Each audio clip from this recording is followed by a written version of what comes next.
नमस्कार मित्रों, स्वागत है आपका हमारे YouTube चैनल जीएस मस्ती विद विनय सर के साथ। आइए देखते हैं SSCGT में आए हुए प्रश्नों की अगली कड़ी में। देखिए, वन लाइनर से हैं क्वेश्चन, इनको देखते हैं और इनकी व्याख्या भी देखते चलते हैं। आदि कैलाश पर्वत किस राज्य में स्थित है?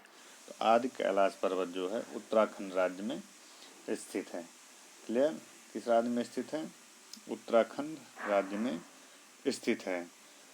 यह अपनी प्राकृतिक सुंदरता के लिए प्रसिद्ध है। दिल्ली, मुंबई, चेन्नई और कोलकाता के 4 प्रमुख शहरों को जोड़ने वाले स्वर्णिम चतुर्भुज परियोजना का हिस्सा है। क्या है? तो भारतमाला परियोजना एक थी। भारतमाला परियोजना दिल्ली, मुंबई, चेन्नई और कोलकाता के 4 प्रमुख शहरों को जोड़ने वाले स्वर्णिम चतुर्भुज परियोजना भारतमाला परियोजना का हिस्सा है। धौलागिरी में स्थित हिमालय की एक पर्वत चोटी है। कौन सी है? तो वो नेपाल है।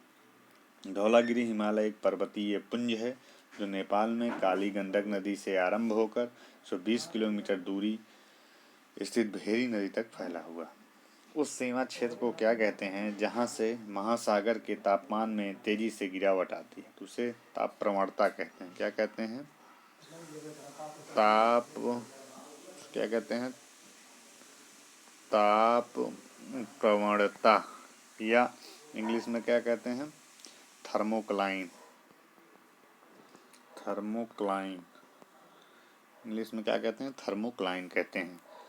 ताप प्रवणता या थर्मोक्लाइन कहते हैं। ठीक, महासागर के ताप में तेजी से गिरावट आती है, उसे ताप प्रवणता कहा जाता है। ऐसा अनुमान है कि जल के कुल आयतन का लगभग 90% गहरे महासागर में ताप प्रवणता के नीचे पाया जाता है। अगला है नागझीरा टाइगर रिजर्व। नागझीरा ये है। नागझीरा टाइगर रिजर्व कहाँ स्थित है? तो महाराष्ट्र में है नागझीरा। क्लियर? यह नवेगांव नागझीरा टाइगर रिजर्व को 12 दिसंबर 2013 को भारत के 46वें टाइगर रिजर्व के रूप में अधिसूचित किया गया था। यह महाराष्ट्र राज्य में स्थित है नागझीरा। नागझीरा कब? 2013 में अधिसूचित किया गया था, 12 सितंबर। क्लियर? नागझीरा हो गया आपका। भारत में वन संरक्षण अधिनियम किस वर्ष लागू किया गया था? तो भारत में वन संरक्षण अधिनियम 1980 को पारित किया गया था। निम्न में से कौन सी नदी भारत और बांग्लादेश से होकर गुजरती है? तो कौन सी नदी है? तो वो ब्रह्मपुत्र नदी है। क्लियर? कौन सी नदी है? ब्रह्मपुत्र नदी है। बड़ी संख्या में गहरी गलियों या घाटी वाले क्षेत्र को क्या कहा जाता है? इसे बैडलैंड स्थलाकृत कहा जाता है। बैडलैंड स्थलाकृत मतलब बड़ी संख्या में गहरी घाटियों या घाटी वाले क्षेत्र का बैडलैंड स्थलाकृति कहते हैं। यह एक प्रकार का सूखा भूभाग होता है, इसलिए बैड शब्द जोड़ा गया है। बैडलैंड कहते हैं। अगला देखते हैं,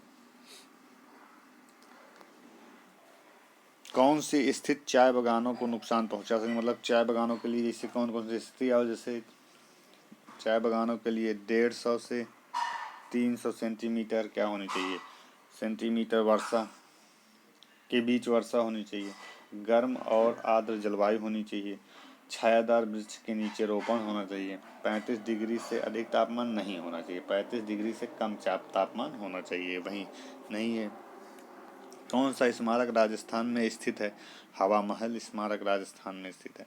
नर्मदा नदी मध्य प्रदेश, नर्मदा नदी जो है मध्य प्रदेश से, जो राजस्थान अभी बता रहे थे हम, 1799 में महाराजा सवाई प्रताप सिंह ने बनवाया था। चलिए, जयपुर में स्थित है। ये तो पूछा ही था, अभी हाल में एक वीडियो भी कराया था इसी पर आधारित। नर्मदा नदी मध्य प्रदेश में डर से निकलती है। कहाँ से निकलती है नर्मदा नदी? अमरकंटक से निकलती है। नर्मदा नदी कहाँ निकलती है? अमरकंटक से निकलती है, मैकाले पर्वत की अमरकंटक पहाड़ियों में से। अरब सागर में गिरने वाली प्रायद्वीपीय भारत की वह सबसे बड़ी नदी है जो पश्चिम दिशा की ओर बहती है। अगर पश्चिम दिशा की बहने वाली नदी पूछ ले तो नर्मदा कर सकते हो। विंध्याचल एवं सतपुड़ा के बीच एक भ्रंश घाटी से होकर गुजरती है। अगर पूछ ले विंध्याचल एवं सतपुड़ा पहाड़ी के मध्य से कौन सी नदी या भ्रंश घाटी से कौन सी चलती है निकलती है? तो नर्मदा नदी निकलती है। जबलपुर के पास या धुआंधार जलप्रपात बनाती है। अगर पूछ ले धुआंधार जलप्रपात किस नदी पर है? नर्मदा नदी। खंभात की खाड़ी में गिरने से पहले यह ज्वार नदमुख का निर्माण करती है। यह क्या है? ऐश्वरी का भी निर्माण करती है। किसका? ज्वार नद मुख का निर्माण करती है? कौन सी? नर्मदा नदी। नर्मदा नदी 3 राज्यों मध्य प्रदेश, महाराष्ट्र एवं गुजरात से होकर बहती है। अगर तीनों राज्य पूछ लें, मध्य प्रदेश, महाराष्ट्र एवं गुजरात से होकर बहती है। तो इस प्रकार से नर्मदा नदी से सारे क्वेश्चन बने हैं। डड्डा भारत का एक प्रमुख लौह अयस्क क्षेत्र कहाँ पे है? उड़ीसा में है। देख लेते हैं, भारत का सबसे बड़ा लौह अयस्क क्षेत्र जो है उड़ीसा झारखंड के सीमावर्ती जिले में फैला हुआ है। झारखंड का सिंहभूम जिला। झारखंड का कौन सा है? ये सिंहभूम पूछता है। कहाँ पे है सिंहभूम जिला? तो झारखंड में है। तथा उड़ीसा का कोयडर जिला। उड़ीसा का कौन सा है? कोयडर जिला इस श्रेणी में आते हैं। लौह अयस्क उत्पादन में भारत का 6ठा स्थान है।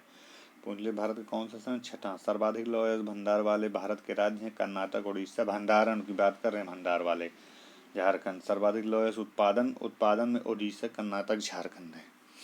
ठीक। अगला देखते हैं, क्षेत्रफल के अनुसार सबसे छोटा राज्य कौन सा है? तो क्षेत्रफल के अनुसार सबसे छोटा राज्य गोवा है। भारत का सबसे छोटा राज्य क्षेत्रफल के अनुसार गोवा है। इसका क्षेत्रफल 3702 किलोमीटर स्क्वायर लगभग है। भारत की जनसंख्या के अनुसार सबसे छोटा, अगर जनसंख्या देखा जाएगा तो सिक्किम हो जाएगा। गोवा जनसंख्या के अनुसार भारत का चौथा सबसे छोटा राज्य है। क्लियर। अगला देखते हैं,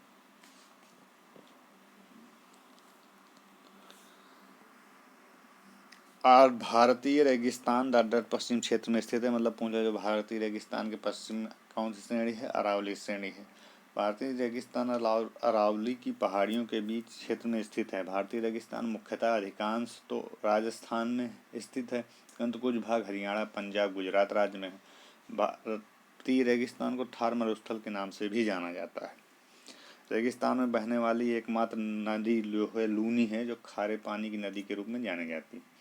नीलगिरी भारत के पश्चिमी घाट की एक, अब पहाड़ियों को जिक्र नहीं करेंगे, अरावली के बारे में इतना हो गया। भारत और श्रीलंका को डड्डा द्वारा विभाजित किया जाता है। पाक जलडमरू मध्य द्वारा, बहुत बार पूछा है। भारत और श्रीलंका को पाक जलडमरू मध्य द्वारा विभाजित किया जाता है। यह जलसंधि पूर्वोत्तर के पाक की खाड़ी को दक्षिण पश्चिम में मन्नार की खाड़ी से जोड़ती है। बेरिंग जलडमरू मध्य रूस और यूएसए को विभाजित, अगर बेरिंग पूछ लेता है जाके तो किसको? रूस और यूएसए को। सबसे बड़ा नदी द्वीप माजुली द्वीप निम्न में से किस नदी पर स्थित है? बहुत ही इंपॉर्टेंट क्वेश्चन है। सबसे बड़ा नदी द्वीप जो माजुली द्वीप है, ये ब्रह्मपुत्र नदी पर स्थित है। क्लियर। माजुली द्वीप ब्रह्मपुत्र नदी पर असम में स्थित है। अगर राज्य पूछ ले, असम। ब्रह्मपुत्र नदी का उद्गम हिमालय के उत्तर में तिब्बत के पुरंग जिले में स्थित मानसरोवर झील के निकट होता है। ब्रह्मपुत्र नदी 3 देशों से होकर बहती है, भारत, तिब्बत और बांग्लादेश। कावेरी नदी पश्चिमी घाट के पर्वत महेंद्रगिरी से निकलती है। ठीक। कावेरी का अगर जिक्र कर कहे, कर्नाटक एवं तमिलनाडु में बहती है और यह बंगाल की खाड़ी में गिरती है। अगर गोदावरी का पूछे, गोदावरी नदी प्रायः भारत की सबसे लंबी नदी है। यह हम प्रायद्वीपीय भारत का जिक्र करेंगे तो यह पश्चिमी घाट की नासिक की पहाड़ियों से त्र्यंबक से निकली है। गोदावरी का उद्गम है। इसे दक्षिण की गंगा या वृद्ध गंगा कहते हैं। किस नदी को? गोदावरी को। नर्मदा नदी का उद्गम मैकाले अभी बताए ही थे, अमरकंटक से होती है। यह अरब सागर में गिरने वाली प्रायद्वीपीय भारत की सबसे बड़ी नदी है।